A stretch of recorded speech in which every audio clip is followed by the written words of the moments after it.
Okay, so I'm going to follow this outline. I hope you all got one.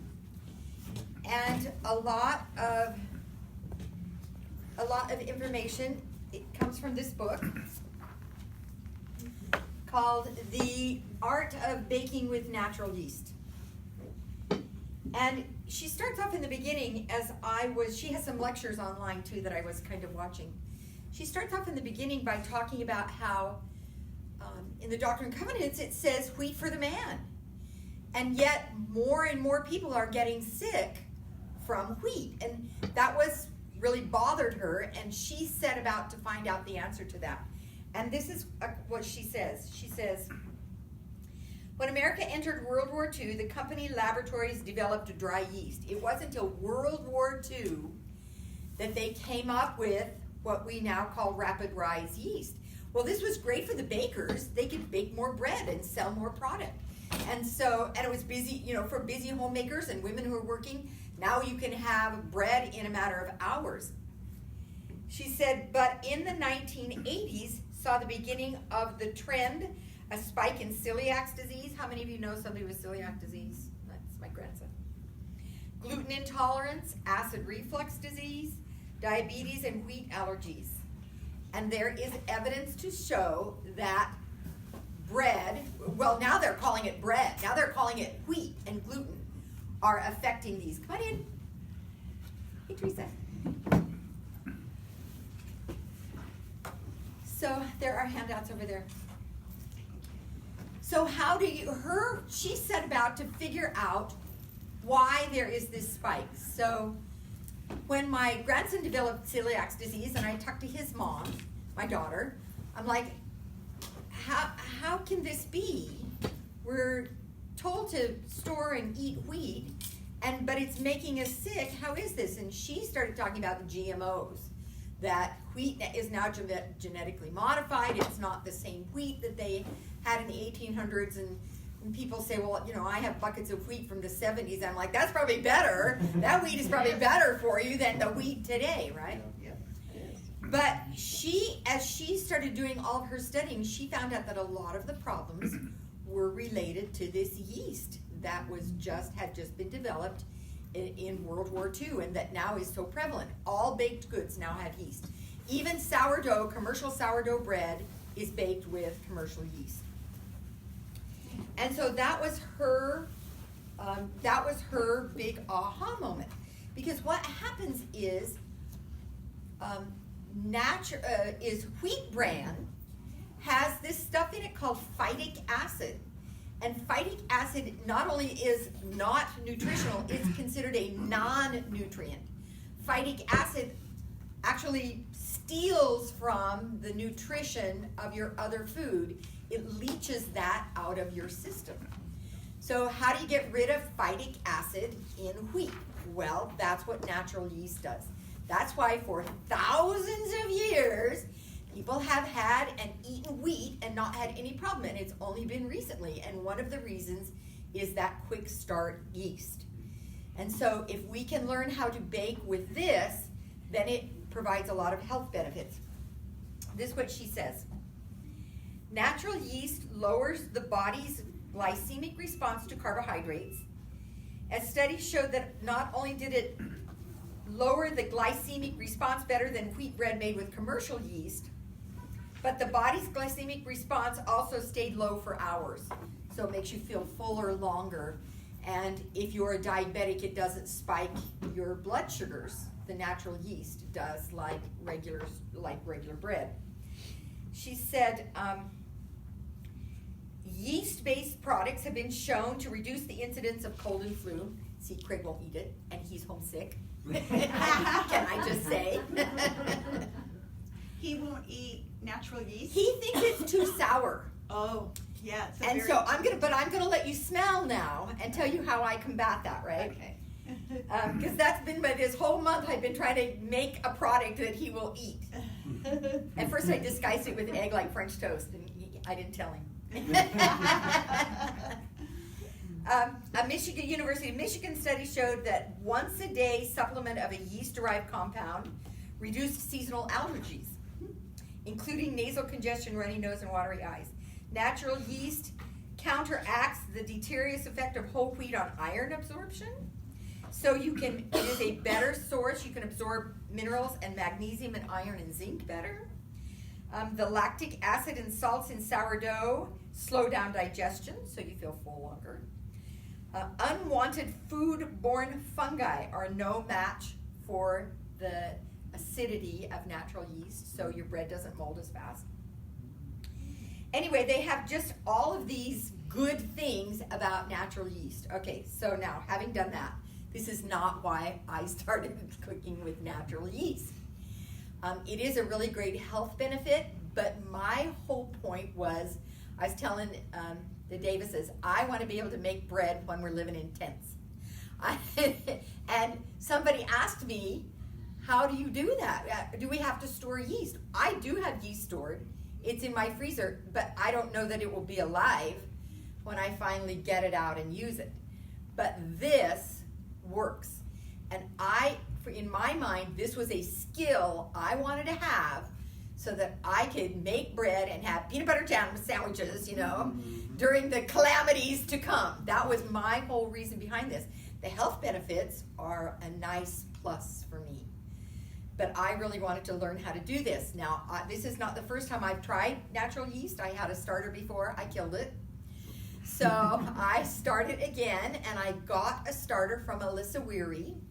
And then I started reading about how to make your own starters, and happily I did that. And I was so excited when my starter looked like her starter.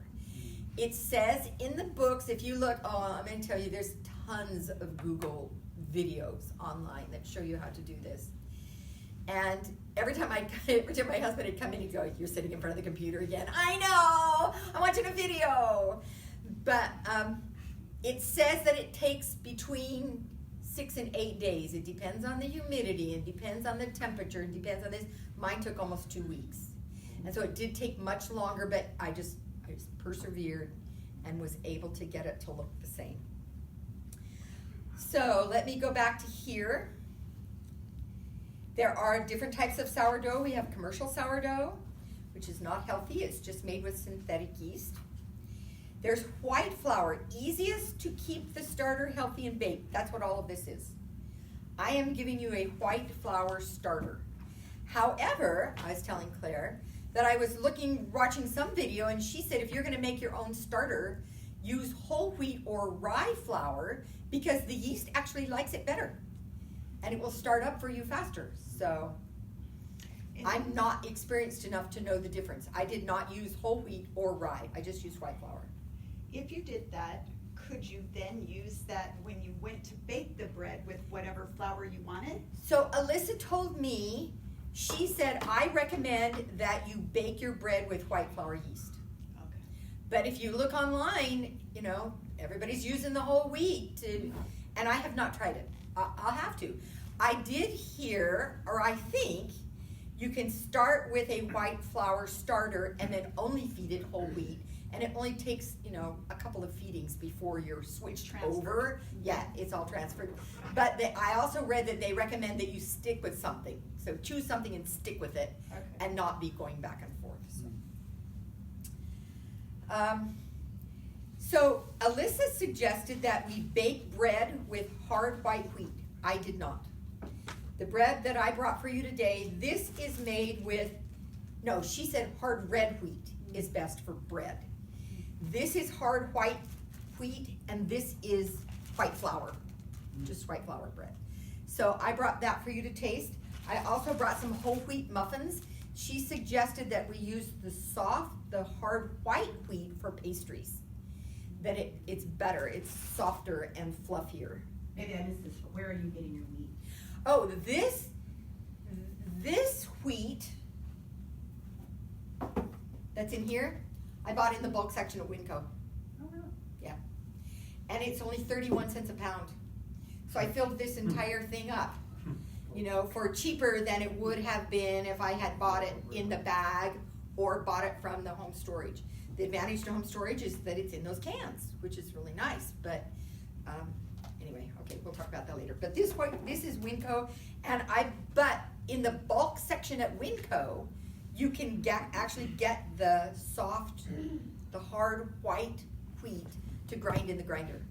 And that's what this last week was my, okay, I'm gonna grind the wheat and use the wheat, you know. After I practiced a lot with the flour, I thought I'm gonna try this with grinding the wheat. And so that was my next step ahead.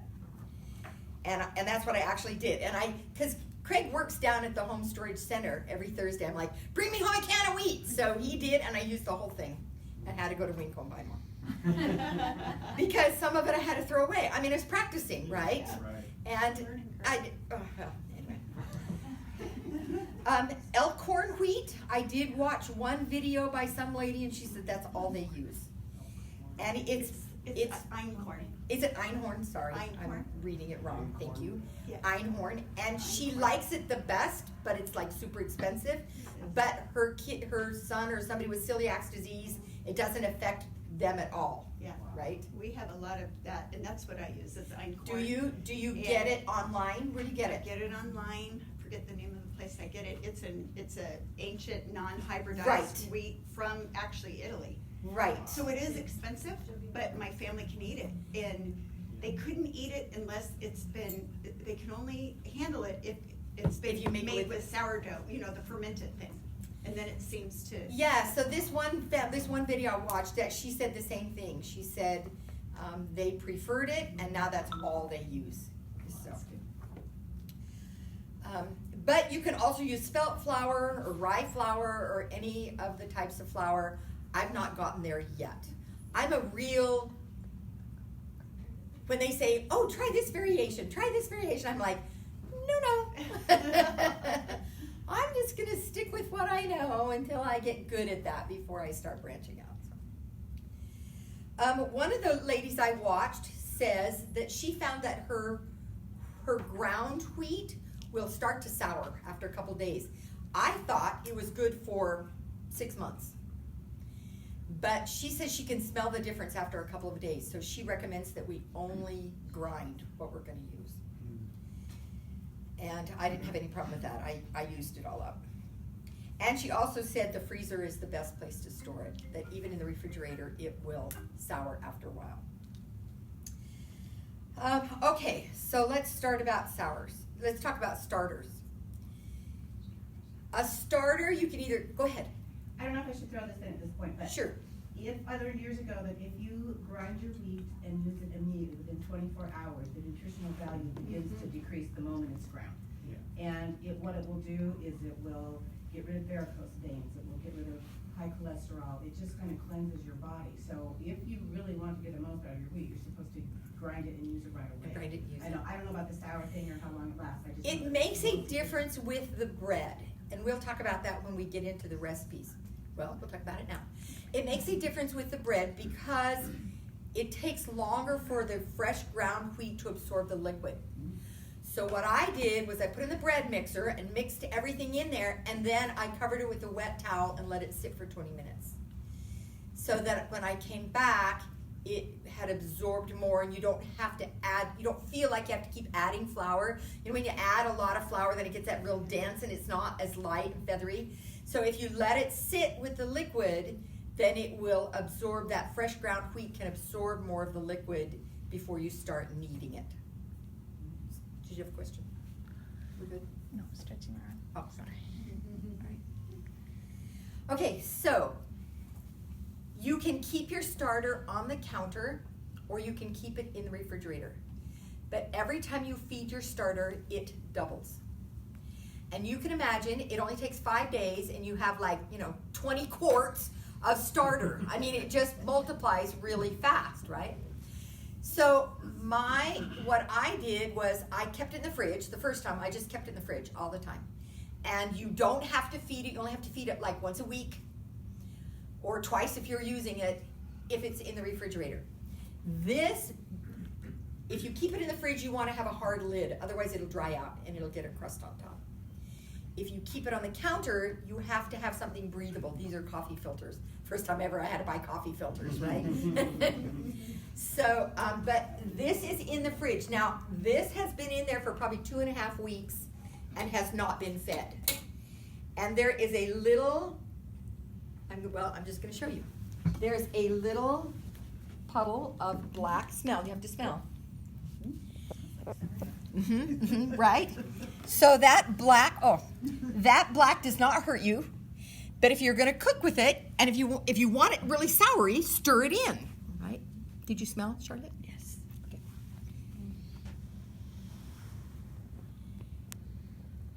If you want less sour, then spoon it off. And you already did. So that black means that it's used up all of its food, and it needs to be fed. It's salvageable. I mean, I can still use it, but it needs to be fed if I'm going to keep it. Now I'm going to pass around my starter that is fed and active, and let you smell the same thing. And look at it. Look at the bubbles all through it, and how it looks on the top. Just pass it around. And you can see there's a big difference, right? So this is what Craig will eat because it's not so soury, right? He doesn't like the sourdough, the soury taste. Marty, can I ask a question? Sure. So if you're gonna salvage that you've had in the fridge, let's say you're gonna go home, you feed it tonight, we put it back in the fridge, or is it gonna sit out again? So if you keep your yeast on the counter, it does better. Okay. But then you have to feed it twice a day. You have to feed it in the morning and you have to feed it at night. So I fed this morning. This is where it was. That rubber band is where it was when I started. This, you can already see, it rose up to here and then has already settled back down to there. This one, when I started with this, it started here, and now it's filled up the entire jar. So when it says it doubles, it more than doubles. So this, when I use quart jars, I use a half a cup of starter, a half a cup of water, and then put in the flour. Those are the only two things I measure. I measure the starter and the water because it needs to be equal. But I was telling the Davises that if you look online, you watch people online, some of them like it really thick. They like more flour, so there's almost dough-like. And then some lady said, I don't like that. She said, because the bubbles rise and push the flour up, and this will actually break the paper and spill out onto the counter. And she says, I like it really watery so that the bubbles can rise up and just pop at the surface. And they don't have the strength to push up the dough. And that's how she does it. So mostly, this is a personal preference, whatever it is you like. I'm going to show you, as a matter of fact, I'm going to do it right now. I'm going to show you how I make that starter. Marty, you talked about feeding your starter, but did you explain that a little bit? Right, I'm going to actually do it for you right now. So, keeping it on the counter, it looks like this. It's all bubbly and active, and it rises in the jar, and you can see it, and you're like, oh, look at my yeast. It looks so wonderful. Keeping it in the fridge, it does not do that. It's dormant, like in the fridge, right? And so it just sits there. It'll get bubbles in it, but it does not look like this. And when I first started keeping in the fridge, I remember I called Alyssa, and I'm like, my yeast is not rising. She says, no, it's fine. So what I try and do now is, if I'm going to use the yeast in the morning for waffles, I take it out of the fridge at night, feed it, let it sit on the counter, and kind of wake up the yeast. How long can it stay on the counter without going bad? As long as you feed it, it'll stay there forever. Yeah, but you have to feed it morning and night. You have to. How long can it stay good in the fridge? This is 2 weeks old, and you smelled how sour it is. It's really soury. So when I keep it in the fridge, my one that I keep in the fridge, I use it, like I'll put it in the fridge on, say Saturday. Say Saturday I feed it, I'll stick it in the fridge. Somewhere along Wednesday or Thursday, I'll use it to make waffles. When you make waffles, it's 1 cup of, well, I do a half, because it's only Craig and I. A half a cup of starter, 1 egg, and a tablespoon of oil. That's it. And it makes really good waffles, really delicious, good waffles. And then I'll feed it and put it back in. and maybe make bread on Saturday, and if not, then I just let it sit there till the next Wednesday and make waffles again, right? I did pull some out and make pancakes. I experimented with some pancakes, and you have some recipes. And the pancakes were really good. So, anyway, that's about, if you keep it in the fridge, you only have to use it once a week, if. Is there any, it's been a few years since I've done this, is there any initially like pouring off, or is it just always doubling? Like, do you have to dump any? Okay, there you go. Okay. Now we're getting down to it, right? Okay. Because when you feed your starter, you're gonna double. So when when Sister Weary gave me this little starter, it was like one day before my trip to Texas.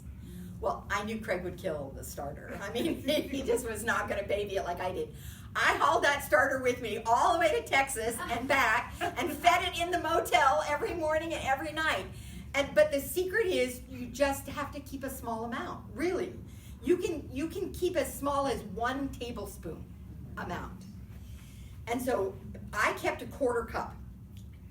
And every morning I would scoop out a 1/4 cup, and there'd be a 1/4 cup left, because a 1/4 cup of starter and a 1/4 cup of water is gonna make a 1/2 cup. I scoop out a quart and pour the rest down the sink. So there is some of that. So the smaller amount you keep, then the less, if you're gonna do that, and really you have to do that. Otherwise you have to use it, Taken over. or you have to throw some away. Yeah, Okay. yeah. Otherwise it'll just take over. Yeah. You'll be like me. I've got jars everywhere, and there's more jars in here, you know. I didn't know how many of you were gonna come and want starter, and so I thought, well, I better have a lot. Okay, so making your own starter. Here is what you do. You take a 1/4 cup of flour. You don't have to write this down. And a 1/4 cup of water. And you mix it together. You cover it, and you sit it on the counter. That's it. That's all you have to do. The next day, you take... So like, do you whisk it around so there's no lumps or anything like that? Mhm. Oh. I use a wooden spoon, and I just mix it right in the jar. And the next day, I take half of it out, which is 2 tablespoons. 2 tablespoons of starter out. Throw the rest away. 2 tablespoons of water, and mix it with flour. You just let it sit. And when you're first making your starter, you only have to feed it once every 24 hours. Until about day 5 or 6. When you start seeing some little bubbles in there, then you should start feeding it twice a day. And that's all you do. I did that. After 2 weeks, it looked just like my other starter. Okay, Wait a another second. question. Oh, Okay, wait, so when you're feeding it with what? Water and Water flour? and Equal flour. amount? Equal amounts. Okay. But I don't measure the flour. I used to, but I don't. And I'm going to show you in just a minute how I do that. So, Okay. go ahead. The other Teresa. question is, you've got here that you use filtered water? I do use filtered water because the yeast does not like chlorine. So, as a matter of fact, for a long time, all I had was distilled water. I happened to have some of that. I used that all up, and it was just fine. So, anything that's filtered or pure, this is just, pure Stater Brothers water. We don't have any, Arrowhead or anything at my house. I just buy it and sit it on the counter. So, question? We just had somebody who was just wondering how exactly you feed it. I'm going to show you right Okay, now. perfect. Okay? So I'll take this one, which looks just like that one you passed around. It's all bubbly and nice and bubbly. But once I stir it, you'll see that it's going to go right back to here. It just stirs. Just like that. It's So all we're here. right back to where we started, right? So this was a 1/2 cup. And let me see. I thought I brought measuring cups and I didn't, so we'll just make it. I'm going to take some out. I brought a little bowl. Somewhere I read, I just pour mine down the drain. But I kind of put it in a bowl with some water and thin it out first. Yeah. Because do you know what flour and water makes? It makes like glue, right? It makes like, that's what we use for paper mache, which is hard as a rock. So I do thin it before I pour it down the drain. I was just gonna say, I've been mixing it into my garden soil. Yes, It's supposed to be beneficial. yes, it's supposed to be really good. Yeah. And I don't So, feel wasteful. and hopefully you're going to use it, right? You're going to take some out and use it for cooking, but if not, then I just pour it down the drain. So let me just pour about half of this out. Like I said, I do measure it, but when you look at the videos online, everybody's like, oh, that looks like about right. So I'm going to push that down maybe a little more. It's really, it looks like that. And that's just flour and water. Flour and water. Yep. Okay.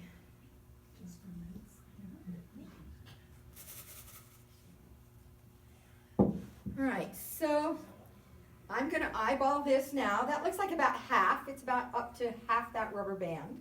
So I'm just going to fill it up with water up to the rubber band. So you're assuming you're back to like about 1/4 of a cup of starter. This Or was, I half a started, cup. yes, Okay. no. It was a half a cup of Okay. starter Okay. and a half a cup of water. Okay. All right. This was, the little jars were Okay. 1/4 and 1/4. Okay. Okay. But it really doesn't matter. You can use 1/3 and 1/3. I mean, as long as they're, equal. The same. So I just stirred in. A lot of people online like to use a clean jar every time. I'm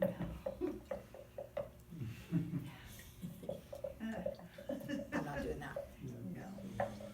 Okay, so what I want to do is I'm going to put some flour in here and mix it, and then let you look at it, the consistency, and show you that it's not what I want. And then I'll mix it like I want it, and I'll show you what to look for. So I was telling them that this lady that wrote this book and she does her lectures, she says, you know it's right when you can hold it in your hands and it doesn't drip through your fingers. Well, I tried that once. And frankly, I'm thinking, I do not want to be holding this yeast in my hands and to see if it's going to go through my fingers. So I had to find another way that worked for me. You don't have to keep yours in a mason jar. You can keep it in any kind of container. King Arthur flour, if you go to King Arthur flour, I think it's here on the web, there's a website address here. They actually have crocks that are made specifically to hold sourdough starters. But when I looked at the comments underneath, everybody's like, my crock broke after 2 weeks, or my crock was all, and then one lady goes, I don't know what you guys are complaining about. I've had my crock for 2 years. So I thought, I'm not going to do that. So I'm seeing that you're adding a lot more flour than you added water. It only looks that way Oh, because I'm just using a spoon. so it should be about equal to the water, right?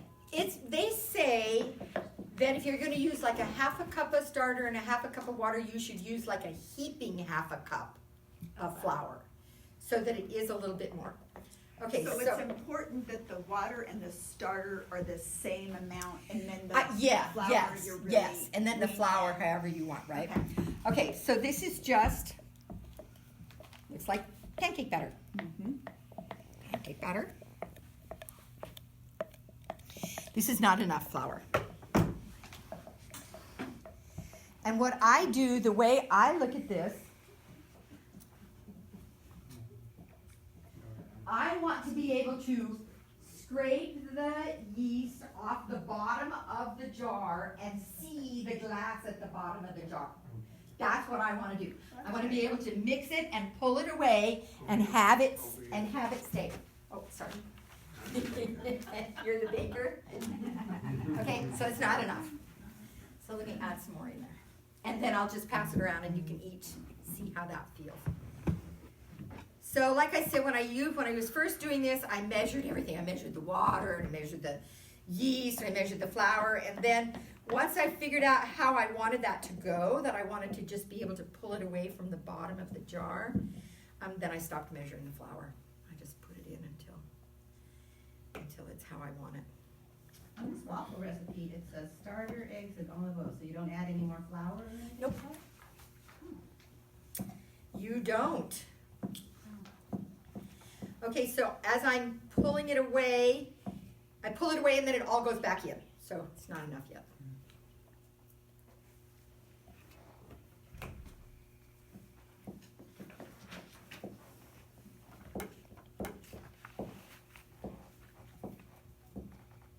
On this bread recipe, where it says bread and loaves, can you just throw in whatever you want? So you wanna throw in. It looks like it, doesn't I it? mean, could you throw in like nuts or? Absolutely. That's what I was saying. I am not a really good person for experimenting with whatever. But yeah, some lady, I was watching her do it. She goes, oh, I like a little rye flour. Oh, I like some flax seeds. Oh, I like this. And she just tossing it all in there. Or honey Okay. or something? So pass this around, pull it away from the bottom, and you'll see how it makes a space on the bottom of the jar before it rushes back in.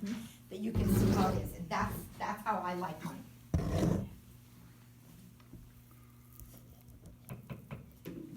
But some people like it thicker, some people like it thinner.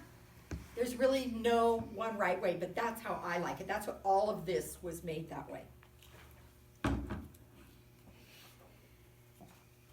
All right.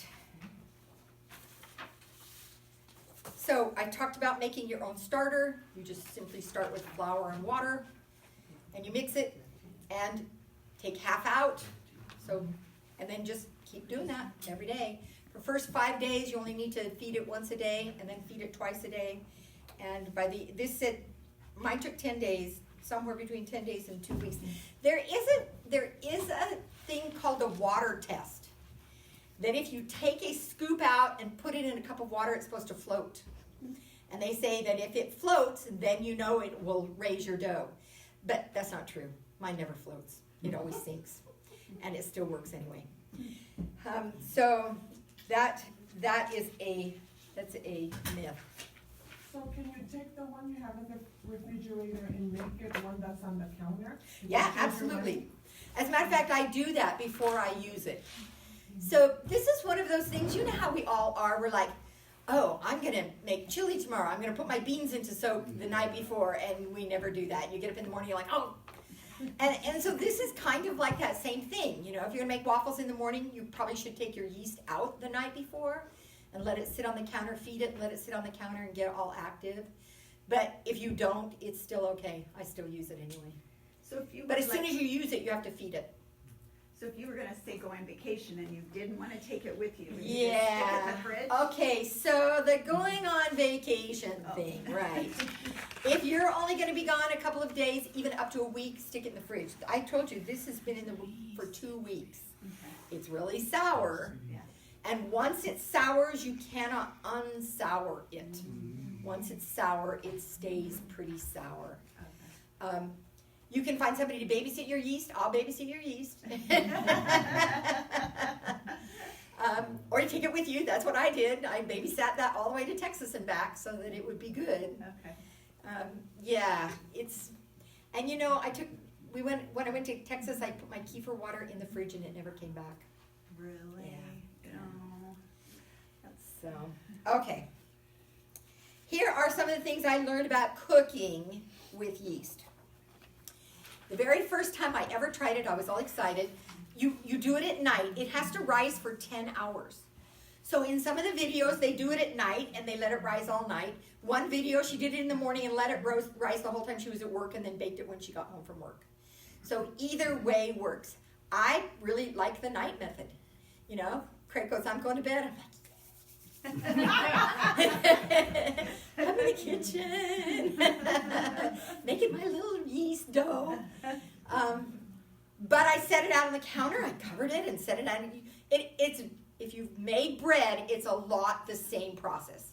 You have to mix the dough and knead the dough. Then you put it in an oiled bowl and turn it over so that it's kind of oily on both sides. Cover it with saran wrap. Got up the next morning and it was one big dead lump. Had not raised at all. Yes.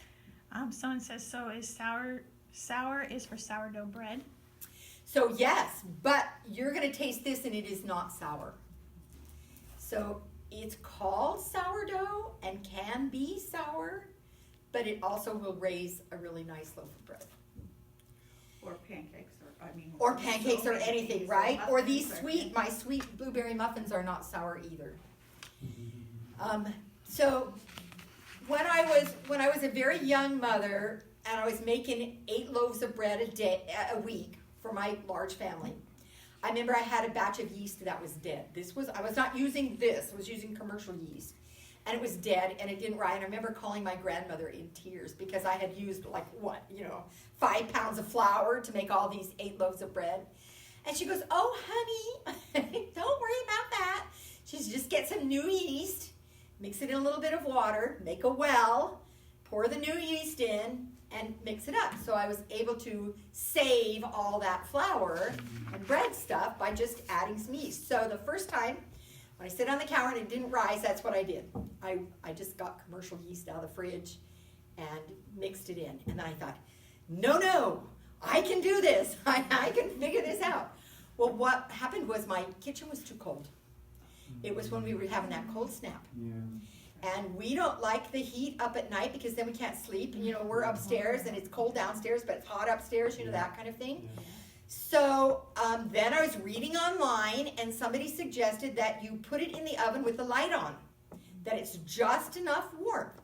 And just to make sure, I put a big, huge towel under it and over it and all around it, stuck it in the oven, got up the next day, and it had risen. The whole bowl was filled with this beautiful dough. So just when I thought that was right, then the next one I made, it didn't rise.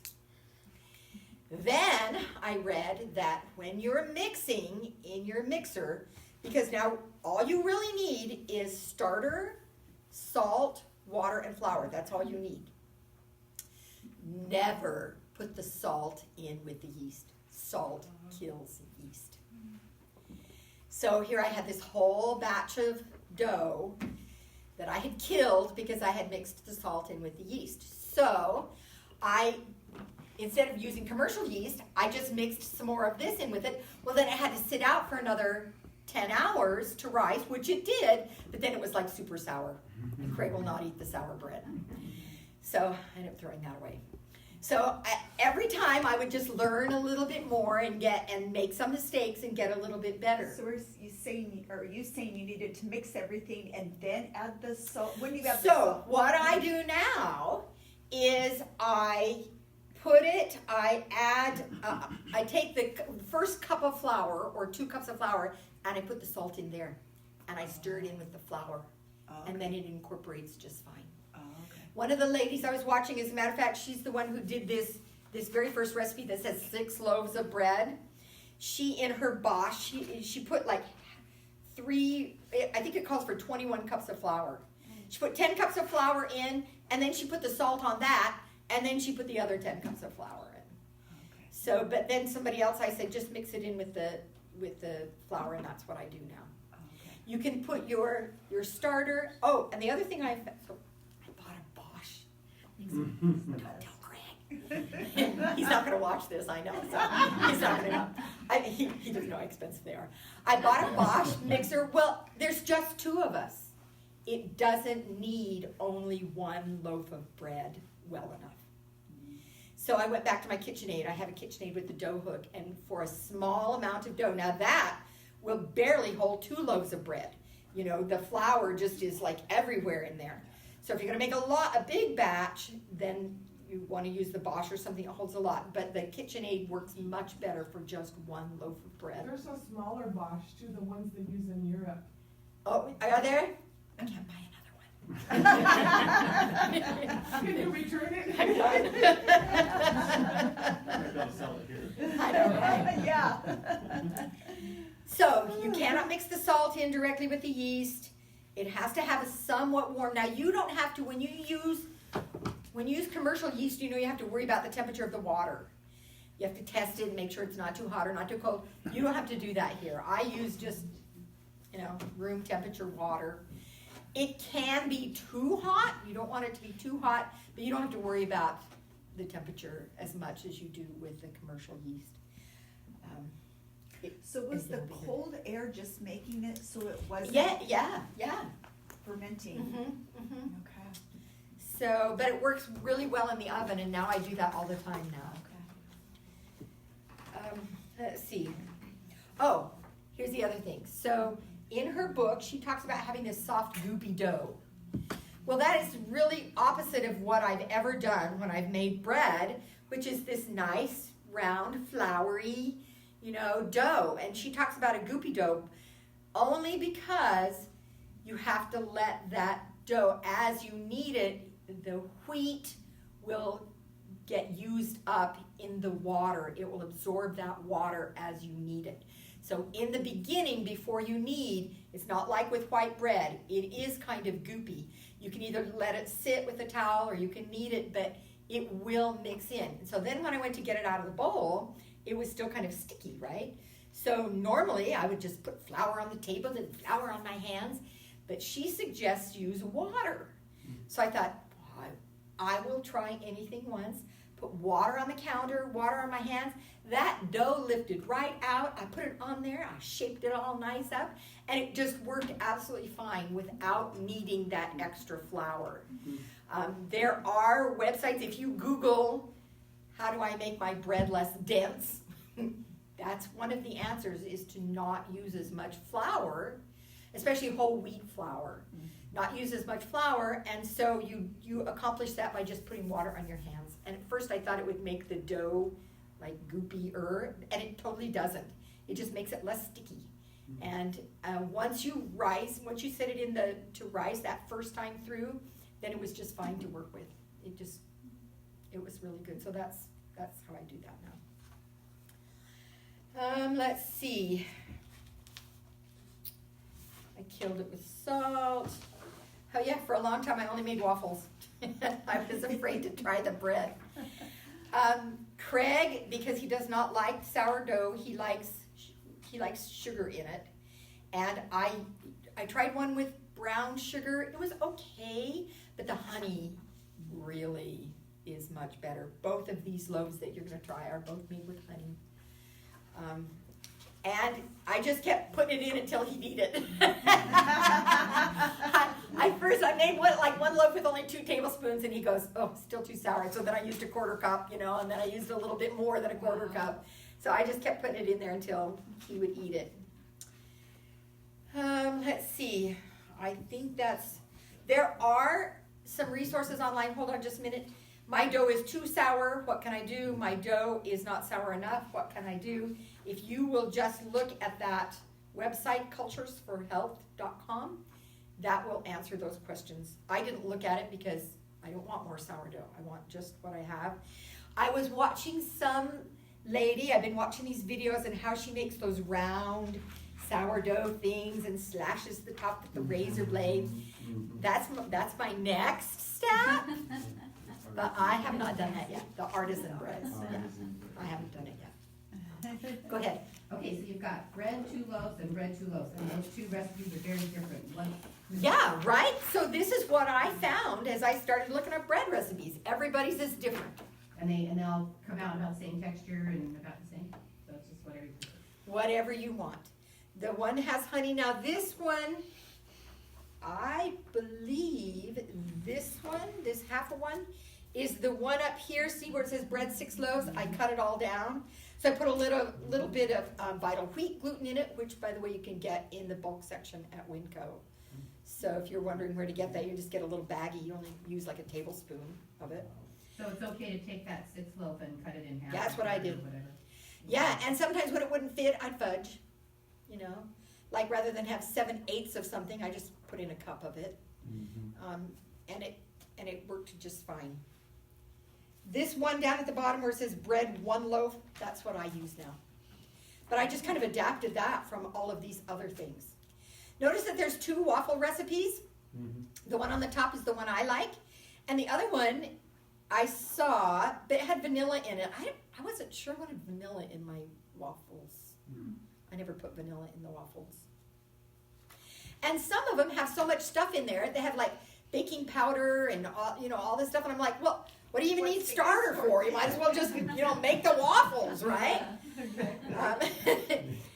Some of the things will have you make what's called a sponge. So the night before with these blueberry muffins, this is what I did. The night before you have some sugar and some flour and starter. and you put it in a bowl and you let it rise, and mine did. I was really excited. The first time I made it, they didn't. It was just a lump the next day. But this time it rose and it was really nice. And then you add the eggs and a little bit more sugar the next day. And that's how this is. But what happens then is it gives time for the yeast to break down all that flour and make it more palatable. So a lot of recipes will do that. You do part of it the night before and then just add. So after you let it rise for the 10 hours, then you can still go back and add stuff. And do you have to knead it again before you? You know, only just like you would, only enough to let it, you know, punch it down. You know, you punch it down and then you kind of turn it out and fiddle with it and let it rest a minute. And then you shape it into your loaves and put in your pan, and then it has to rise again, but it's much faster. The first rise takes like 9 or 10 hours. The second rise takes like an hour and a half. Well, and then it doesn't also, these bread loaf, 2 loaves, whatever, it doesn't say how long to cook it or what temperature. Do we just Right, use the so, 6 loaf thing? so I'm glad you mentioned that. So a lot of people, and this one that wrote this book, she says you need an internal thermometer. So the little kind of with the pokey stick, the pokey stick, right? She says just stick it right in there. You want to make sure that the inside of your bread is 180 degrees.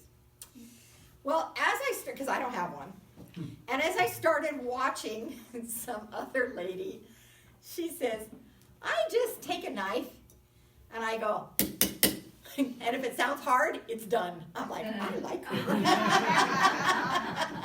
And that's what I do. Honest to goodness, that's what I do. I take a wooden spoon or whatever's handy, open the oven, I go, ding, ding, ding, ding. Yeah, I like that sound. Still looks done to me, right? So, anyway. So just go ahead and what it says for the 6 Yeah, loaves, so 675 somebody is else, good. I think somebody, this one that did the 6 loaves, she says she cooks it at 375 for 35 minutes. Okay. Yeah.